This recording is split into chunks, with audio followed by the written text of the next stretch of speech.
Olá, estamos chegando novamente aqui pela TV Sete Lagoas com o nosso programa Santiago Entrevista. Estamos todos de azul, não é por acaso, né?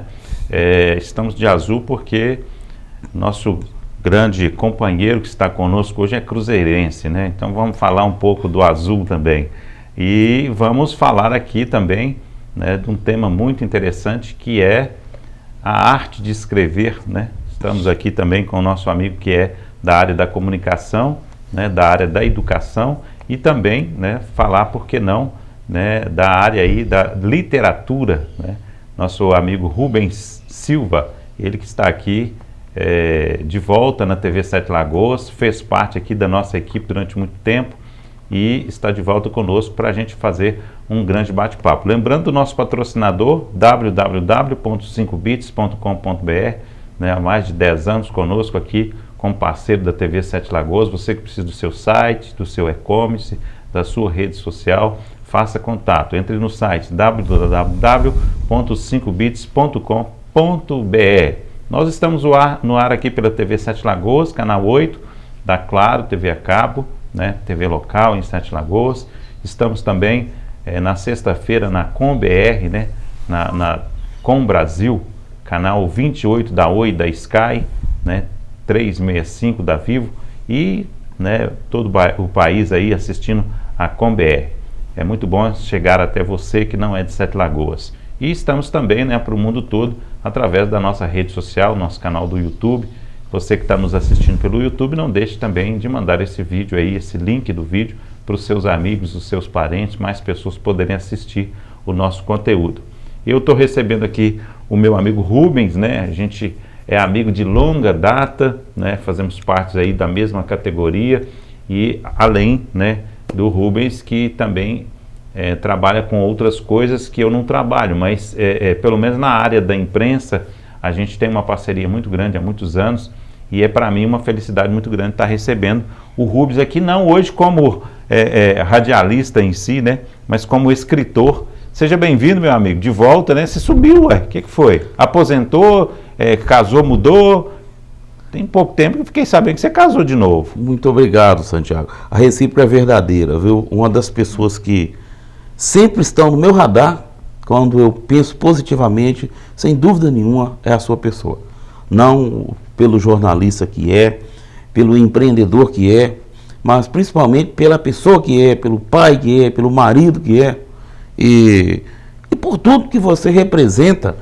E eu costumo dizer, infelizmente, que eu reconheço a capacidade das pessoas, principalmente quando ela não está nos holofotes nessa cidade. Porque os holofotes aqui não cabem pessoas tão notáveis como você.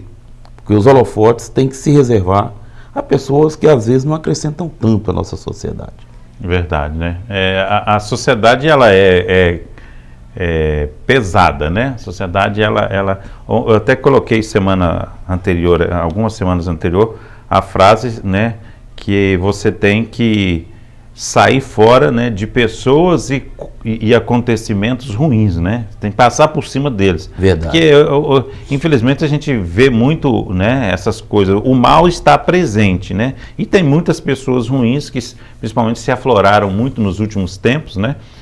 A sociedade, eu acho engraçado que a gente tem notícias, né, que o homem foi do lado oculto da Lua, que o homem mandou robôs para Marte, mas as pessoas continuam vivendo lutando, né? Lutando umas contra as outras, uma querendo ser melhor do que a outra, uma querendo ser mais destaque, uma querendo ganhar mais dinheiro, sendo que a coisa é muito simples, né? A gente não nasceu para fazer isso, a gente nasceu para evoluir, principalmente espiritualmente, né? Verdade. A gente está num corpo que vai sair dele. A gente tem que falar sobre o professor Gretz, né, que é uma referência que eu sempre tive. Ele tem uma frase muito interessante. Há pessoas que vivem como se nunca fossem morrer e morrem como se nunca tivessem vivido. Uhum. É uma verdade. Mas respondendo ao seu questionamento, tudo que você falou é verdade. Eu me casei, também me mudei do bairro Olinto Alvim para o bairro Boa Vista. Uhum. Eu me casei com a Daniele Nunes, que foi um grande presente que Deus colocou na minha estrada, né? E me aposentei também, em abril aposentou, que bom. do ano passado, né? Me aposentei na escola técnica, né? E estive na instituição até, coincidentemente, dia 29 de junho. E hoje faz um ano, 29 de junho do ano passado. E quando eu soube da minha aposentadoria, comuniquei à instituição e estou desligado hoje da escola técnica, mas existem certas coisas que são verdadeiras cachaças, assim como o rádio, a TV e a escola. Então, aproveitando que eu moro... o livro? Aproveitando que eu moro no quarteirão do Cândido Azeredo, eu voltei lá para atrapalhar os alunos de lá também, porque a gente não pode parar, porque a vida é igual andar de bicicleta. Se parar, perde o equilíbrio. E o livro está aqui na minha mão, né? Antes de falar do livro que você escreveu, que parece que é muito bacana, eu queria que você me contasse em números, né? Mais ou menos, né? Porque eu acredito que não dá para precisar 100%. Você é um cara que eu sei que lê muito, né? Você já leu mais ou menos quantos livros? Olha, em 2013, entre 2013 e 2015, não sei exatamente a data, eu doei 1.352 livros para uma biblioteca. Porque eu disse o seguinte, olha, não adianta ficar o livro que eu já li. Se está aqui, a pessoa não leu, ninguém vai vir ler. Tinha aquele monte de armário na minha casa. Falei, não justifica, hoje não está usando esse tanto de papel mais. Então eu doei 1.352 livros há quase 10 anos para uma biblioteca. Interessante que uma semana depois a minha filha falou, você tem um livro que você pode doar, que eu estou numa gincana. Eu falei, chegou uma semana atrasada, né? Você ia ganhar 1.352. E por que eu estou dizendo esse número? Porque eu não tenho um único livro na minha casa que eu não tenha lido, ou que esteja lendo. Então, os 1.352 livros que eu tive na minha casa, desculpa, porque a temperatura não me ajuda, viu? Desses 1.352 livros que eu tive na minha casa, todos eu tinha lido. E além de outros que eu li na biblioteca, né? Porque antigamente o aluno não ganhava nada. O aluno tinha que comprar tudo, porque senão ele não podia nem assistir às aulas. Então, a gente lia muito a biblioteca. Desde a Ilha Perdida, que foi o primeiro que eu li, né? Até o último que estou lendo agora, da Zeba Gasparetto, né? Só o Amor Vence, né? Desde aquele livro da Ilha Perdida, em 1978, é claro que eu tinha lido outros livros infantis, na escola infantil, e que eu tive uma excelente professora, que inclusive foi o lançamento do meu livro, para minha alegria, a dona Maria Helena Alves de Lima, que hoje é uma aposentada também. Uhum. Eu já tinha lido, mas que eu considero que foi oficial a Ilha Perdida, que foi o primeiro livro que eu li com olhos críticos, né? O livro que foi para fazer uma ficha de leitura, e dali eu me enveredei pela série Vagalume, e li toda a série Vagalume até entrar no ensino médio, que foi em 1982. 81 eu terminei o ensino fundamental no ginásio industrial, no tempo que a gente tinha que fazer prova de seleção para entrar. A escola era muito melhor qualificada, talvez por isso. E então, quando fui para o ensino médio, sem que alguém me indicasse, eu comecei a ler os clássicos da literatura brasileira, como Zé Alencar, Graciliano Ramos, e por aí vai, né? E o primeiro que eu li da série dos clássicos foi o Gaúcho, o Sertanejo, e depois o Gaúcho, e aí fui seguindo. E dos livros da série Vagalume, até eu terminar o ensino fundamental, o único que eu não li, eu não sei porquê, foi 100 Noites Tapuias. E até hoje eu não li, né? E mesmo tendo lido literatura absolutamente importante, literatura estrangeira, porque felizmente eu leio em outras línguas, então facilita a minha vida. Eduardo Galeano, por exemplo, eu vivo lendo Eduardo Galeano em espanhol. Gosto demais. Então, quando eu percebi que eu já li tanta coisa, li tantos livros, tantas revistas, e o livro que eu mais gostei foi da série Vagalume, que é o livro chamado Éramos Seis, né? Que é extraordinário, da Maria José Dupré. E eu acredito que quando eu li esse livro, eu estava na 7ª série, que hoje é o 8º ano, e não foi um livro para ficha de leitura, foi um livro que eu li porque eu gostava de ler. Eu chegava com a dona Geralda lá na Casa da Cultura, e às vezes eu lia meio livro lá na Casa da Cultura. Eu não gosto de nada para ficar demorando muito. Esse livro de 301 páginas foi escrito em 29 dias. sentado, maior parte dele, sentado lá na igrejinha da Serra de Santa Helena. Então, assim sou eu. Eu não gosto de ficar com um livro, aquela temporada para ler um livro. E se o livro não te atrai a atenção de você não querer parar de ler, porque ele não é bom, né? Eu fico feliz com esse livro aqui, porque o saudoso Márcio Vicente, certa ocasião, falou: o seu livro é uma agressão, porque a gente não pode ler seu livro se não tiver tempo, a gente não consegue parar de ler. Isso, para mim, foi um grande elogio, para uma pessoa que nem tinha publicado um livro ainda oficialmente. Uhum. Então, 1.352 livros eu tinha lido. De lá para cá eu devo ter lido uns 40, porque eu já diminui muito o ritmo, né? Porque hoje eu não posso ficar só lendo. Mas eu acredito que eu devo ter lido em torno de 1.400 a 1.600 livros. Imagino, por aí. É muita história na cabeça. A cabeça não fica vazia, né? A gente sempre tem história. E principalmente, né? Eu gosto demais dessas séries da Netflix que mostram, por exemplo, Universo Paralelo. Eu gosto demais.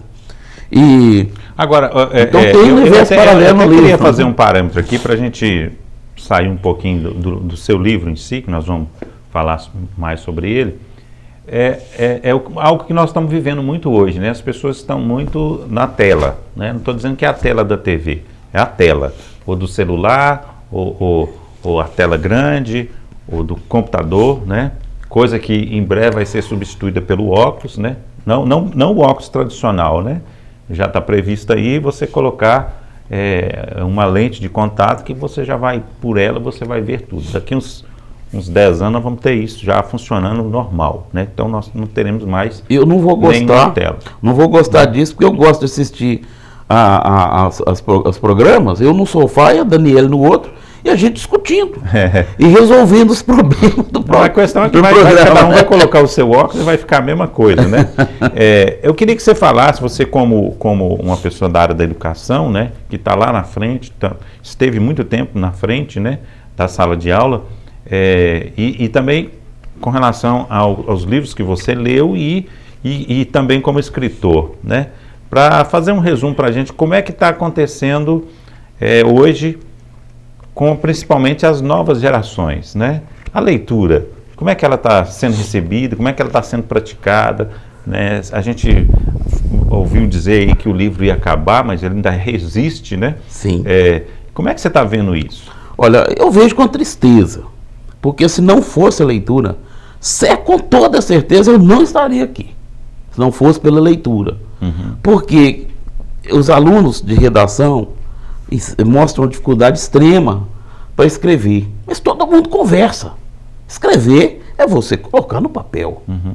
Então você pergunta ao aluno assim: o que é que você acha da discriminação? Ele fica 50 minutos falando sobre o assunto, e dá exemplo, e critica e tal, e fala das sanções que são leves. Então é isso. Agora, por que não consegue colocar isso no papel? Porque nós não fomos treinados para fazer isso. Como que você chega a uma turma do ensino médio e fala assim: professor, eu não consigo fazer desse jeito que você faz aí não, professor. Mas você nunca fez um texto? Não. Mas o que você fazia até aqui, filho? O que você fazia até chegar aqui ao primeiro, ao segundo, ao terceiro ano do ensino médio? Que tipo de trabalho que você fazia em redação? E você não pode criticar o professor, porque às vezes o professor até disse para ele, mas essa questão da tela, que você fala com muita propriedade, é um problema muito sério, porque nós precisamos viver também, nós precisamos conviver também, e não tem nada mais agradável que um papo com um café quente. Uhum. Uma conversa descompromissada é a melhor coisa do mundo, né? Eu adoro conversar. E tem gente que me chama de inteligente. Na verdade, eu não sou inteligente. O que eu faço é conversar com gente inteligente. E o que eu faço é aproveitar a pouca inteligência que eu tenho da melhor maneira que eu puder. Não é? Porque tem gente que é gênio, mas que vai morrer gênio sem fazer um ato de importância, porque é um gênio, mas é também um preguiçoso, que tem preguiça de pensar. Então é um gênio jogado às traças. Agora, o que me preocupa em relação à questão da leitura, e eu estou com 3 livros publicados na internet, no Clube de Autores, clubedeautores.com.br. Um que é a sequência desse, um de contos e um de marketing. Mas, por que eu não trouxe ainda para a livraria? Aí eu pergunto, quem vai ler? Você dá ao aluno. Hoje, 3 linhas, os melhores alunos leem. Alguns sabem o que está lendo. Outros leem, mas ele não tem cognição para saber o que eu estou lendo ali. Eu lembro que eu coloquei no texto seguinte, até uma frase do meu professor, meu eterno professor Valdemar. Coloquei assim: a crença de que a arte de escrever já nasce com a pessoa vem sendo substituída por uma tese mais convincente. A de que, ao contrário do que muitos imaginam, esta arte pode perfeitamente ser ensinada. Aí ficou aluno, tinha aluno até ontem, tentando entender o que leu. Por que isso? Porque a pessoa não tem o costume, de ler e de entender. Isso, Santiago, as pessoas não falam, porque as pessoas têm dificuldade, às vezes, de tocar em determinadas feridas que são internas e eternas. Uma das maiores feridas que nós deste período, né, desta era conhecemos, é a ferida da década de 90. Por quê? Eu até fiz essa pergunta numa entrevista que você fez com o Males Guias, que foi candidato, e ele não gostou nem um pouco da pergunta. Ficou irritado com a pergunta, na verdade. Não sei se foi aqui ou se foi na rádio, numa entrevista que ele deu. Eu sei que você participava. E ele ficou irritado com a pergunta. Porque em 1994, o então governo Eduardo Azeredo, através do seu secretário de Educação, secretário de Estado de Educação, senhor Valfrido dos Males Guias, que é uma das pessoas mais inteligentes que se tem por aí, criaram o famoso ciclo de educação. E implantaram isso nas escolas. Segundo pessoas de Belo Horizonte, a ideia era tirar alguns marginais que insistiam em permanecer dentro da escola para comercializar a droga. Então a ideia era, você vai passar, querendo ou não, você vai ser promovido, você vai ter que se formar para tirar essas pessoas diploma de social. O que na verdade não era uma jogada idiota, não, uma jogada inteligente, que ia tirar a marginalização de dentro da escola, para que essas pessoas não pudessem usar uma matrícula, né, um pseudo-matrícula, para ficar comercializando ali, como muitos fazem até hoje, né? Mas isso era questão de algumas regiões de Belo Horizonte, não era o estado inteiro. E cidades pequenas, cidades pacatas, como Jequitibá, onde eu nasci, Pirapama, e outras cidades menores, tiveram que passar pelo mesmo problema. E ficou aquela coisa de acreditar que tem que aprovar o aluno. Não foi isso que o governo disse. Tem que aprovar o aluno de qualquer maneira. Você tinha que reclassificar. A questão era tentar resolver uma problemática. Só que tem o seguinte, e eu perguntei isso ao próprio governador, quando eu estava fazendo imersão para ir para a Índia em 1997, que eu fui em 98, em janeiro de 98, foi um presente do meu amigo Clarinho de Assis Lima, através do Rotary, né? Me escolheram para esse intercâmbio, eu perguntei ao próprio Eduardo Azeredo, estou esperando a resposta ainda. Falei, governador, o senhor fala na televisão que a educação de Minas Gerais é a melhor do Brasil. E eu concordo, em parte. Mas o seu secretário de Estado de Educação é o senhor Valfrido dos Males Guias, que é gestor da Rede Pitágoras, que é uma escola particular. Aí eu pergunto, se a nossa educação em Minas Gerais é tão boa, se o sistema é tão bom, é tão positivo, por que não foi implantado na rede particular? Por que não foi implantado, por exemplo, na Rede Pitágoras? E o seu João Pinto, né, não lembro, o Males Guias, João dos Males Guias, né? Ele ficou irritado com essa pergunta. Não tem nada a ver com Pitágoras e tal. Não interessa, eu estou falando como povo. Eu estou falando chateado pelo meu aluno, que eu sei que é bom, que é competente e que teve roubado a sua oportunidade de crescer através desse modelo de educação que inventaram, que eu continuo achando um modelo marginal de educação. E então o senhor Valfrido não colocou, por exemplo, na rede dele, que tinha muito menos alunos que tem hoje. Hoje tem crescimento da rede particular assustador, astronômico, porque toda família que tem uma condição melhor coloca na rede particular. Porque o tempo inteiro o professor precisa administrar a aula dele. Ele precisa administrar a situação de conflito. Ele precisa administrar, negociar com o aluno, oferecer algo ao aluno para motivá-lo a assistir a sua aula. E eu faço isso, Santiago, juro para você e juro para o nosso telespectador. Não faço pelo dinheiro. Porque felizmente hoje eu não fiquei rico e nem vou ficar, porque não se fica rico trabalhando nesse país, né? Rico ou herdou de alguém ou fez alguma coisa fora do trabalho. Com o trabalho não dá para ficar rico, dá para você ter uma vida boa. Mas rico não dá. Então, não faço pelo dinheiro. Até porque se fosse pelo dinheiro eu não iria, porque é muito pouco. Mas eu tenho realmente a crença de que aquela conversa que eu tive ali até fora do meu propósito de ensinar redação faça realmente uma diferença na vida de uma pessoa. E por exceção, por excelência, nem por exceção, por extensão, faça a diferença na vida de outras pessoas através dele. Porque não adianta ficar criticando o governo, ficar criticando as diretrizes de educação. Eu sempre falo que quem faz as diretrizes de educação nunca entraram numa sala de aula. Como professor, não. Vai saber se entrou como aluno. Então, as pessoas criam leis para o outro cumprir, para o outro seguir. Criam diretrizes para o outro seguir. Né? Defende o mau aluno achando que está ajudando esse aluno. Não está. Você não está ajudando. Se o seu filho comete erro e você passa a mão na cabeça, você não está ajudando o seu filho. Você está ajudando a se marginalizar. E isso pode custar muito caro no futuro. Então, eu não me importo de perder, entre aspas, uma aula inteira para mostrar ao aluno que eu não sou um exemplo para ninguém, mas que eu sou um pobre que deu certo. Porque vim da roça com 12 anos, nunca aceitei elogio falso, ouço por educação, e também nunca me abati com crítica de quem não pode me criticar. E eu falo assim, vou falar mal do Santiago. Tá, mas quem está falando?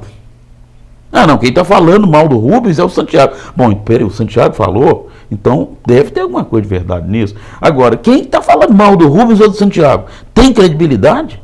Ah, vai prender o Santiago. Mas quem prendeu? Ah, o Santiago está sendo julgado por isso e isso. Mas quem está acusando? É muito importante pensar nisso. Quem está me acusando? Tem credibilidade? E quais os motivos que me levaram a isso? Por que está me acusando? O que você vai ganhar com isso? Então, é muito importante que se pense nisso. E eu entendo que se houvesse uma maneira de verificar o que certas pessoas fizeram na educação do Brasil, de Minas Gerais, que é onde eu conheço melhor, ao longo dos anos, seria coisa para dar processo criminal. Ô Rubens, né? Ontem eu conversando com uma pessoa, ela me comunicou sobre uma situação de fanáticos políticos, né? Pessoas fanáticas políticas. Torcedor, né? Torcedor político, né? Que inclusive tá rolando até uma piadinha na rede social, que ele manda um suvio, né? Manda um suvio para você e fala assim, e o Pix? Você já fez o Pix? Já fez o Pix, né? Que eu peguei um vídeo de um analista político falando do absurdo que tem de pessoas doarem, né? Doarem seu dinheiro, né? Principalmente pessoas pobres, pessoas que não têm a vida resolvida, né? Financeiramente, doando um dinheiro para um político, né? Para resolver alguma situação. E aí a gente fazendo uma análise, né, sobre o fanatismo político, né, que o fanatismo político ele acontece por algumas pessoas até dentro da nossa cidade, né? Tem pessoas que são fanáticas com alguns políticos, vão começar pelos vereadores, né, pelos prefeitos e vice, pelos deputados estaduais, pelos prefeitos de capital, governador, vice-governador, deputado federal, estadual, né, e até governo federal, presidente da república e tudo mais, senadores e tal. Então a gente tem uma gama de pessoas que teve essa condição que você falou, né, de poder pagar para estudar numa escola particular, pessoas super estudadas, né, que tem um nível de inteligência superior àqueles lá da classe C, D e E, que não tiveram a condição de estudar direito, né? Não entendem realmente a situação, porque elas realmente tem umas pessoas que chegam a ser quase analfabetas. Você vai conversar com ele, você vê que a pessoa não tem poder de raciocínio quase nenhum.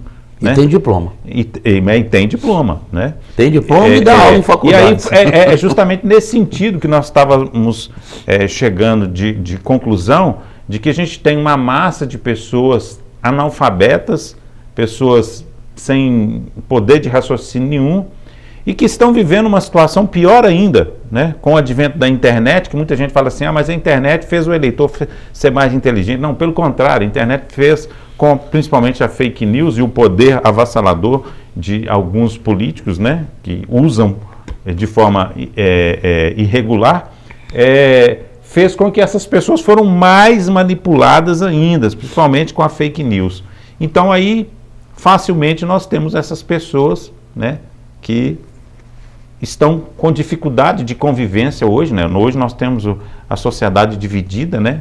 Tem o lado A, o lado B, pessoas que você não pode conversar com ela, porque ela tem uma bandeira que ela levanta e ela nem sabe por que ela está levantando aquela bandeira. Verdade. E ela briga por aquilo. Se você for discutir com ela, se for explicar para ela que ela está num caminho errado, ela não vai aceitar de forma nenhuma, porque ela foi tão manipulada pela rede social, né, pelos canais de comunicação que existem hoje, né, que é difícil você... E aí, olha para você ver que situação crítica, né? Você tem pessoas letradas e pessoas totalmente desfavorecidas na educação, no mesmo patamar, né? Exato. Então, quer dizer, nós somos hoje vítimas de um poder avassalador, né? Que vem através dos canais de comunicação que são usados, né?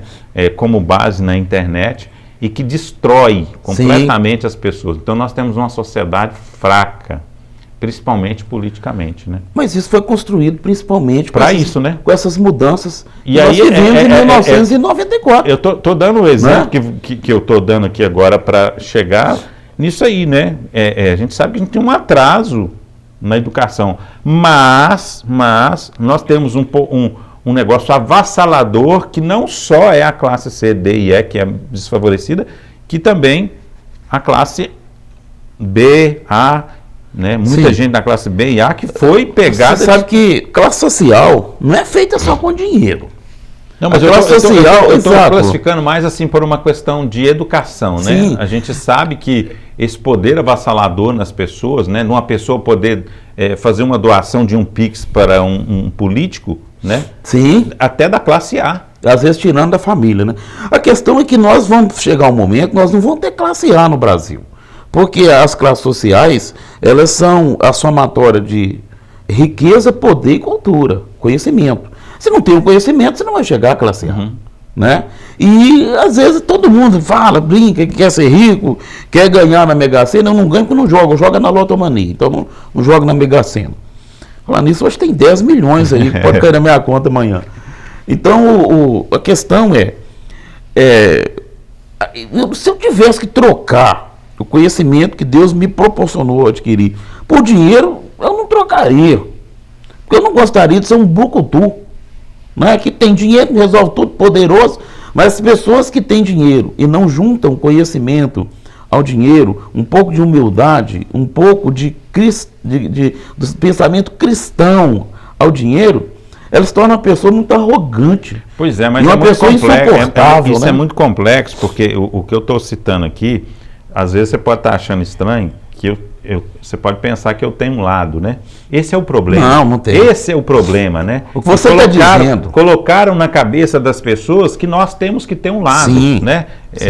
Isso aí é um dos grandes problemas hoje, que a pessoa, ela se manifesta de alguma coisa e fala assim, não, mas você é contra mim, né? Exato. Então, assim, não, mas o que eu estou querendo chegar aqui é no que o Rubens falou, que eu acho da importância dele ter lido 1.600 livros, por aí, mais ou menos, né? 1.600 livros, e a pessoa que lê 1.600 livros tem uma cabeça mais aberta, né?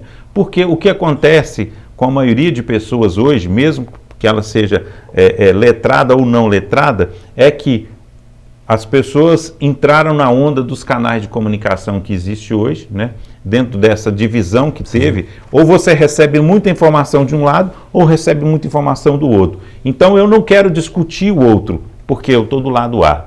Eu não quero discutir o lado B, porque eu estou do lado A. Então, assim, não adianta você vir querer me convencer, porque eu já tenho os meus canais de informação. Então, assim, isso foi uma coisa construída muito maldosamente na cabeça das pessoas, que vem muito do sistema político, né, para, assim, envolver as pessoas, né, e possuir essas pessoas. E aí a gente fica numa situação hoje que a gente tem lado A e lado B, e a gente não poder conviver, às vezes nem familiarmente bem com as pessoas. Não, família que acabou por causa de política aí. Porque se criou, né? E aí é onde eu queria chegar. A importância das pessoas que ainda têm a paciência de pegar um livro e ler, né?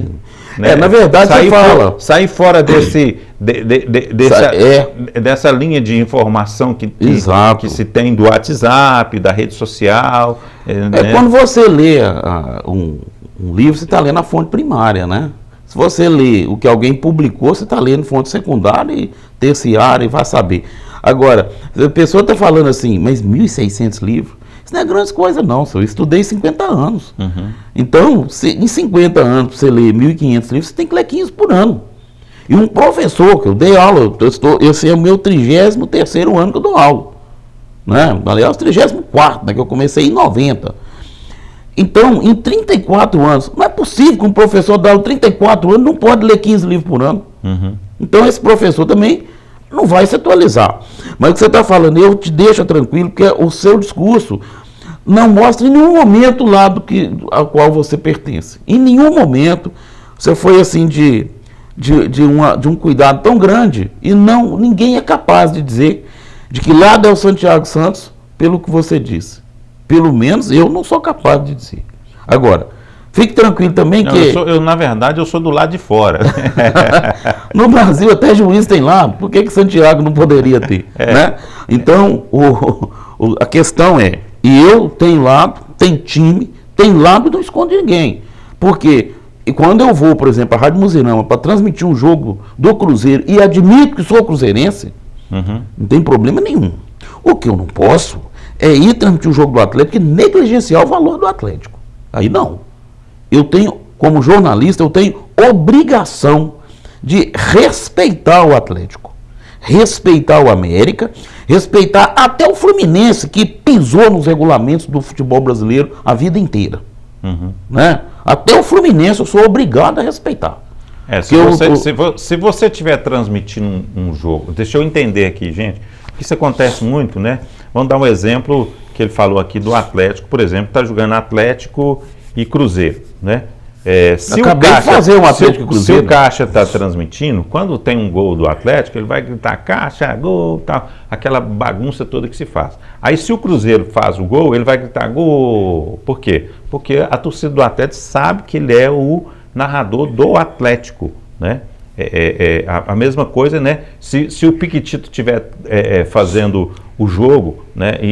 Porque eles costumam, né, fazer um tempo um e o tempo o outro, né? A hora que sai o gol do Cruzeiro, o Piquitito vai fazer aquela festa. E a hora que for o gol do Atlético, ele vai narrar com menos emoção. Isso é normal, nós já somos acostumados com isso. Né? Agora, se for um jogo, por exemplo, Atlético e Internacional, Atlético e Flamengo, Atlético, vai acontecer também. Você vai, né? Nesse caso, você como cruzeirense vai narrar o jogo do Atlético e Fluminense, por exemplo, você vai enaltecer o Atlético. Claro, né? Claro. Mesmo sendo cruzeirense. Sim, eu acho que eu consegui. Conseguiu. O Piquitito, por exemplo, Oswaldo Reis, eu conheci o Piquitito em 1985.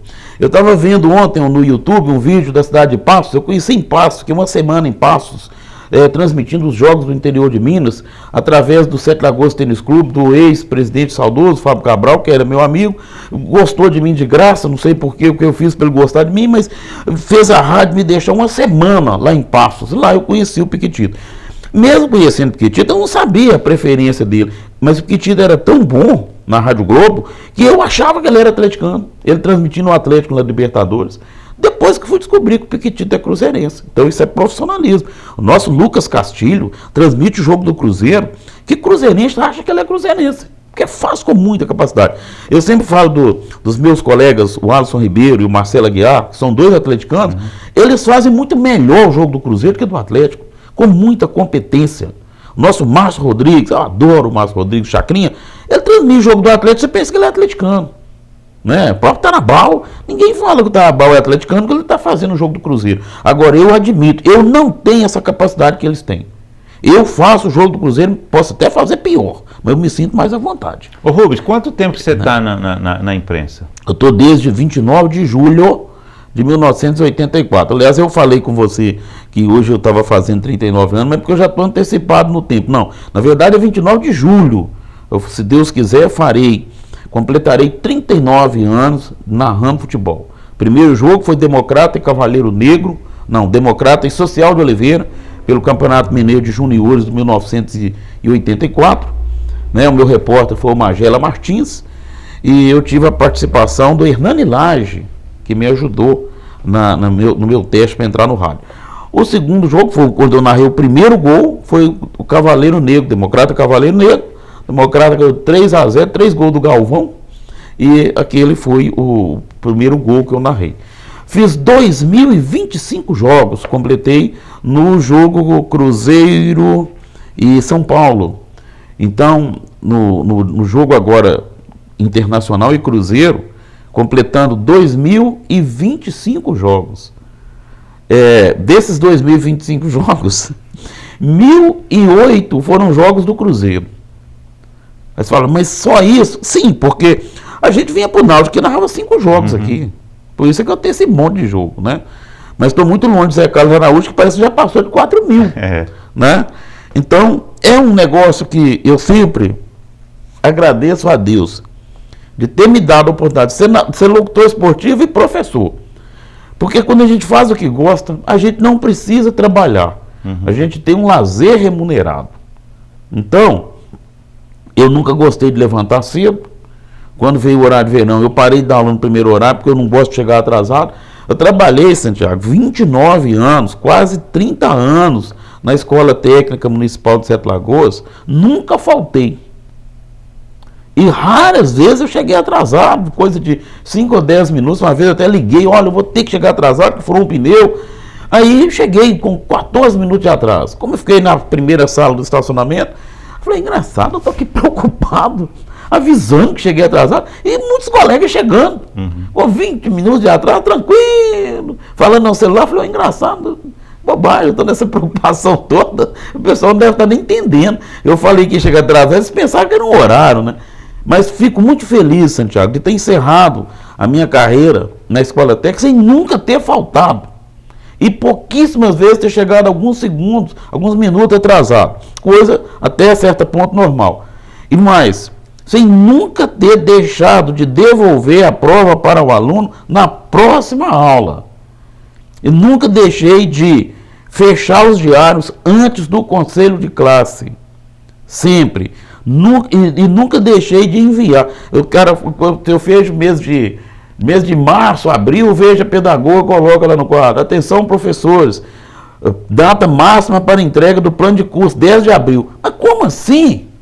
10 de abril? O que você fez então de fevereiro até 10 de abril? Não, você não pode fazer um plano de voo com um avião cruzando o Atlântico. Você faz o avião, você faz um plano de voo com o avião no chão. Então o professor deveria, para ele ter a moral que eu tenho de criticar o sistema, igual eu critico abertamente e não escondo de ninguém. Graças a Deus não me processaram até hoje não. Eu era doido que me processasse, para eu ter oportunidade de falar, mas não me processaram, deixa assim, que não estou na idade de caçar encrenca mais não. Mas eu tenho a honra de dizer que nesses 34 anos de magistério, eu nunca deixei de devolver a prova ao aluno na próxima aula, nunca deixei de fechar a nota antes do dia, nunca deixei de fechar um diário antes do prazo. E outra coisa, meu plano de curso chega antes de mim. E com um detalhe que eu tenho certeza que poucos professores fazem. E vai sempre uma cópia do meu plano de curso para cada aluno. Se ele quer ficar no WhatsApp, não quer saber o que eu estou fazendo, o problema é dele. Mas eu não posso falhar. Sabe por quê, Santiago? É muito difícil.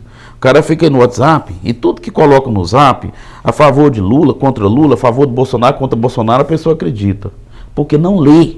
A pessoa não fala. Tudo que vem é alto-falante. É reprodutor de conteúdo, né? Tudo que fala para ele é lei. Não.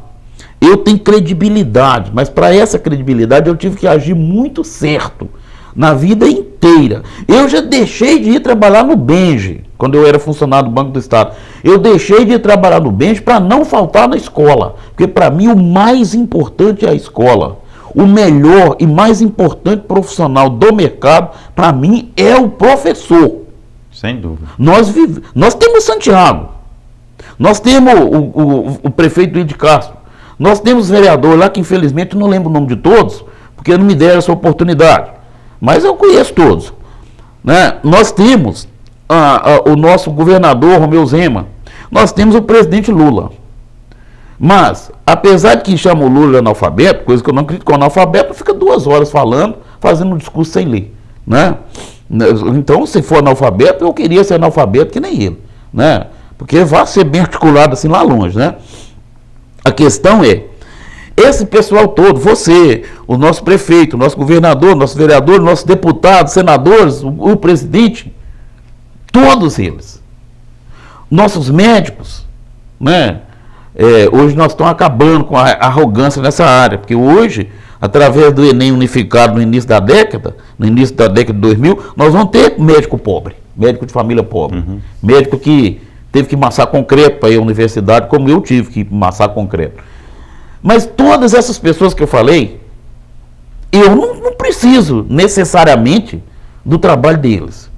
Eu não preciso necessariamente de um médico se eu não estiver doente. Eu não preciso de um mecânico se eu não tiver carro. Eu não preciso de um cirurgião se eu não precisar fazer uma cirurgia. Mas todos vocês, todos nós, precisamos de um professor.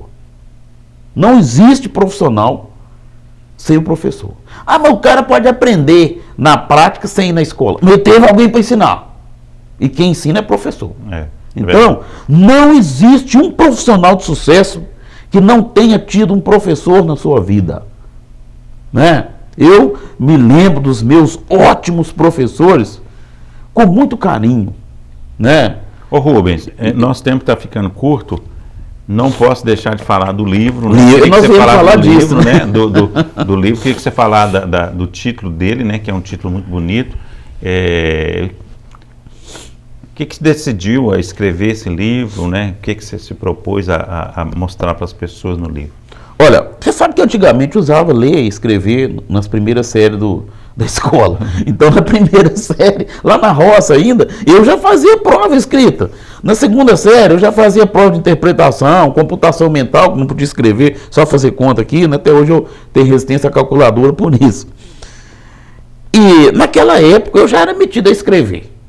Então, quando eu cheguei ao ensino médio, a professora Vanessa viu uns manuscritos meus que eu não tinha nem máquina de escrever ainda. Sabia nem datilografar ainda. Eu já escrevi. Esse livro, na verdade, começou lá no ano de 1979, 80. E a Vanessa viu, gostou demais. Ele chamava Felicidade Enfim. Mas eu achei que o nome não ia... Como foi mudanças e tal, e houve uma nuance aí de um amor não correspondido, se é que você pode dizer assim. Então, esse título ganhou bem, Amor pela Metade. Eu juntei várias histórias minhas, de pessoas que eu conheço, enfim, e jogamos aqui, nesse livro Amor pela Metade. Né? Basta você ver aqui a abertura, olha, que fala assim, ó, o que desvirtua a nobreza do amor é quando dedicado a pessoas erradas que não valorizam a sua beleza. E por isso, ele sempre perde. Então aqui é um amor que não deu certo porque era só de um lado. Nós já temos a outra metade do amor, que está no Clube de Autores, que é a resolução desse. Né? Então nós já temos a outra metade do amor. Eu, sinceramente, eu achei que o outro ficou até bem menor, né? Mas ficou melhor porque ele foi escrito em primeira pessoa, né? É o eu lírico, né? E ele é mais romântico. Ele é mais romântico. Esse aqui tem uma visão holística da situação, que ele foi narrado em terceira pessoa, enquanto o outro tem uma visão mais periférica, tem uma visão mais pessoal, mais intrínseca, mais interior da situação. Nesse livro eu aproveitei e coloquei um pouco do sobrenatural também, que eu gosto muito dessa parte, né, desse tema, e ficou um livro legal, né? Eu indicaria a leitura, né? E um livro que eu fiz com muito carinho. Eu passei, Santiago, algumas vezes no concurso do Banco do Brasil e da Caixa Federal. Muitas vezes no processo seletivo do Crédito Real e do BEIJ, do Banco do Estado. Mas não me chamavam. Nunca me chamavam, tal. Até que um dia eu passei no concurso do BEIJ e me chamaram. Eu já não queria mais trabalhar em banco. Falei, não, eu vou trabalhar em banco, senão eu vou ficar até complexado. Eu passei tantas vezes no concurso, não me chamam. Então eu vou trabalhar no banco. Trabalhei 3 anos e meio no Banco do Estado de Minas Gerais. E então o livro foi mais ou menos isso. Eu estou muito decepcionado com a falta de leitura das pessoas. Então eu lancei o livro porque eu falei, não, gente, eu queria sempre lançar o livro. Assim como em 2010 eu fui fazer faculdade de São João del Rei, porque eu queria fazer uma federal e elas nem existiam. Você não tinha dinheiro nem para fazer inscrição no vestibular. Como nós tivemos São João del Rei dentro da cidade, eu fiz o curso de administração pública em São João del Rei. Exatamente, falei, não, eu não posso me negar essa oportunidade de fazer uma universidade federal. Fiz, assim como foi o lançamento do livro. Aí você diz, mas ninguém está lendo mais. Sim, ninguém está lendo, mas eu estou fazendo a minha parte, estou dando a minha contribuição. Deus foi muito generoso comigo, de me possibilitar conhecer pessoas maravilhosas, através da educação, através do rádio, né, através da TV também, que foi pouco tempo, mas estive na TV. Através de tudo que eu fiz nessa vida, Deus me deu a oportunidade de conhecer pessoas incríveis. Então é um legado que eu deixo, é uma oportunidade que eu dou a essas pessoas, porque a gente não pode querer só pra gente. Nós estamos criticando as pessoas que acreditam em tudo que a rede social fala. Mas o que nós estamos fazendo para mudar isso? O que nós estamos fazendo para mostrar às pessoas que vale a pena? Eu me lembro do jornalista Paulo Francis, quando morreu, a Rede Globo colocou assim, ó, quem não lê não pensa. E quem não pensa será eternamente um servo. Foi uma frase dele. Muito boa. Então, eu falo sempre com as pessoas, né, principalmente com os alunos com os quais eu tenho responsabilidade. A minha filha, felizmente, a Luísa, eu não preciso falar, porque ela já lê tanto quanto eu lia, né, e por isso escreve bem. E quem não lê não escreve bem. Uhum. Não tem como. Você não pode fazer bem aquilo que você não conhece. Então, quando eu digo é o seguinte, leia e leia muito, porque nós estamos num caminho sem volta, em que as pessoas não vão ler, em que você dá duas linhas para a pessoa ler, e fala assim, não, tá grande, vou esperar virar livro. Não, virar livro nada, vou esperar virar filme. As pessoas estão com a preguiça mental de dar dó. Infelizmente parece um caminho sem volta, porque a pessoa acha chique colocar o mundo inteiro em risco dirigindo o carro aqui, mas com o celular na mão. A pessoa não consegue se livrar do celular. Ô Rubens, não. Você está falando de celular, né? Falando de internet. O outro livro, ele é um e-book? Não, na verdade, o clubedeautores.com.br, o livro está lá, esse livro, enquanto esteve lá, estava exatamente desse jeito. Ele foi retirado porque nós vendemos para a editora Escobar, então nós não podemos deixar no Clube de Autores. Mas quem quiser adquirir, como é que faz? www.clubedeautores.com.br. Lá você vai achar não só o meu livro, como vários livros de autoras que não tiveram condição de publicar numa editora, ou preferiram ficar lá, e tem o e-book também lá. Mas é um livro onde a pessoa, se quiser adquirir, pode adquirir, por um preço muito, talvez bem mais acessível, né? E se digitar Rubens lá, vai me achar. Você vai digitar Amor pela Metade, ou A Outra Metade do Amor, o outro chama Contos Quase Verdadeiros, e tem marketing, é assim que se vende. Né? Eu tirei o de marketing um pouquinho, que eu estou dando uma atualizada, que marketing tem que atualizar, mas vai voltar. Agora, se digitar Rubens Silva lá, você vai achar eu e mais 2 Rubens Silva. Os 2 são igualmente bons. Tá? Um é baiano, o outro não me lembro. Mas muito bons, os livros deles são muito bons, li todos. Então, é uma oportunidade. Agora, hoje está fácil, porque está tudo muito disponível. Mas é bom frisar aqui, para você que quer adquirir, você que está de fora, por exemplo, quer acompanhar o trabalho do Rubens, né? clubedoautores.com.br, Rubens Silva, né? Amor pela Metade, e o outro é a outra metade do amor. Metade do amor, né? E você os contos pode, quase verdadeiros. Adquirir, né? Pode pegar também o livro o e-book, né? Sim. E se você é de fora quer ouvir a narração do Rubens, né? Eu quero te dar o caminho das pedras, né? Você acessa lá www.muziramafm.com.br. Acredito que está lá. Isso, ou vai no Radiosnet e digita Muzirama, né? E aí você ou no Facebook, no Facebook também. Né? O Rubens, todos os finais de semana, está fazendo os jogos aí do Cruzeiro, né? Cruzeiro Esporte Clube, aqui de Minas Gerais. Tá eu bom? faço o Atlético também, mas eu tenho a humildade de saber que o Lucas Castilho faz muito melhor do que eu. Então deixa o Lucas Castilho brilhar, que é um amigo. Eu falei que ele nasceu na época errada, que ele tinha que ter a minha idade, né, para a gente ter feito tudo junto. Que é um menino extraordinário, né? Filho do Fernando Goleiro, Fernando Molhado e da Luciana, neto do Grande Guará, né? E sobrinho do Paulinho Guará. Então é um cara extraordinário, tem família. Muito bem. Isso, gente, que eu estou falando. Grande goleiro, tá aqui e goleiro também. Isso que eu estou falando, Lucas Castilho, é muito bom para corroborar aquilo que eu disse lá atrás.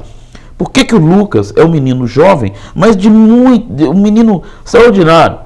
Porque ele tem família. E por que nós estamos com um problema hoje com os alunos de seguirem bem na escola? Porque os nossos pais de hoje, Santiago, são aqueles pais que eram os alunos da década de 90, quando o governo passou uma rasteira nos profissionais da educação e tirou a oportunidade dos alunos conseguirem numa escola que era melhor do que a rede particular. Então, aqueles pais são os pais dos alunos de hoje. Você não pode dar ao seu filho aquilo que você não tem. Se você não teve educação, não estou falando de ser educado com as pessoas, não. Isso é outra coisa. Se você não teve uma formação ou educação, o que você vai falar para o seu filho? Não tem jeito, né? Aí fica muito difícil, né? E fizeram outro golpe. Agora ninguém percebe, né? Ou não quer perceber.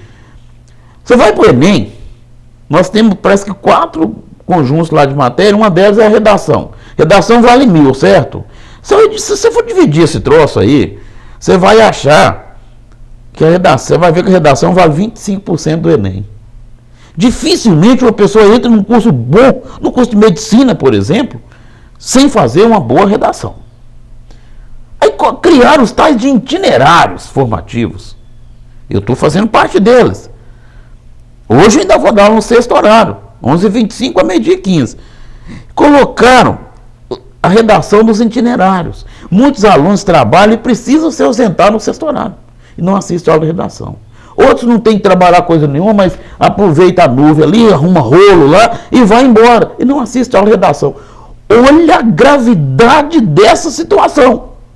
O governo está tirando a oportunidade dos alunos pobres, carentes, de famílias não abastadas, de ganhar a grande força que eles têm, que é a redação, para entrar num curso universitário de qualidade. Olha a gravidade disso. A redação ficou como se fosse facultativo.